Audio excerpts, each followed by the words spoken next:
People have been playing games with shuttlecocks for millennia. In the mid-19th century, the British codified a game they called badminton, in which players hit a shuttlecock back and forth over a net. Made of feathers and cork, the shuttlecock predates the badminton game by thousands of years. Many people are familiar with the widely popular plastic shuttlecocks used for badminton games in backyards everywhere.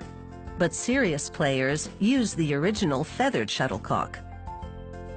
This facility uses duck feathers to build their shuttlecocks. Once delivered, workers start by aligning them with the feather side up and storing them in cups in preparation for the next phase of production. Having the feathers aligned makes it easier for a worker to feed them one by one into a specialized sorting machine.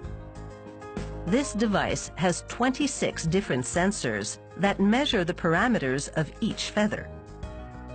The feathers must be a specific size and have a precise angle to them. The machine sorts feathers of the same size and angle into different bins. Sometimes the sensors are unable to measure certain feathers, and they fall into a separate bin.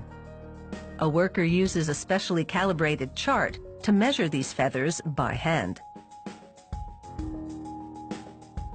The tips of these shuttlecocks are made of cork and synthetic foam covered with white leather.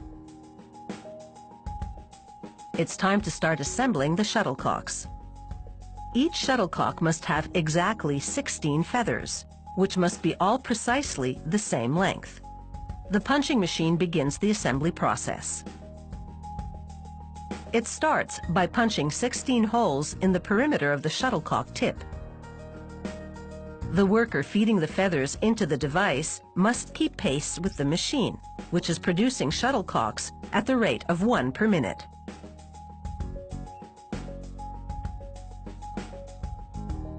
A worker uses flat-nose pliers to carefully adjust the angle of each feather. She then places the shuttlecocks inside a miniature wind tunnel to see if they're properly balanced. On some shuttlecocks, each feather might have a slightly different angle to maximize balance. Once the angle of the feathers has been adjusted, they're transferred to a machine engineered to apply a bead of glue around the interior perimeter of the shuttlecock tip. This helps fix the stems of the feathers in place. To further stabilize the feathers, workers place them in a specialized sewing machine that binds them securely together with 2 rows of thread. The threads stitch each feather to the next. This process strengthens the shuttlecocks, helping them maintain their shape even when they're getting slammed back and forth over a net.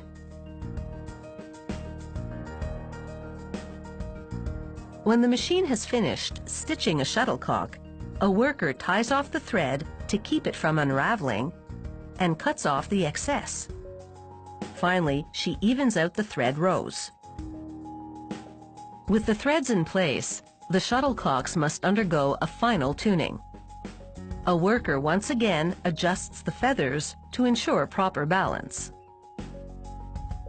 A machine applies glue to the threads on the shuttlecock, locking them in place to give them the necessary rigidity. The thread is calibrated to quickly absorb glue. A worker applies a green strip, which indicates a slow-speed shuttlecock. Medium-speed shuttlecocks get a blue strip, while the fast ones are red. It's time for quality control testing. A machine equipped with a racket-like arm fires the shuttlecocks to a waiting worker. Shuttlecocks can move at speeds as high as 90 meters per second. That's twice as fast as a pitcher can throw a baseball. Once the shuttlecocks have passed the quality control test, a worker inserts 12 at a time into long cardboard tubes, similar to those used to hold tennis balls.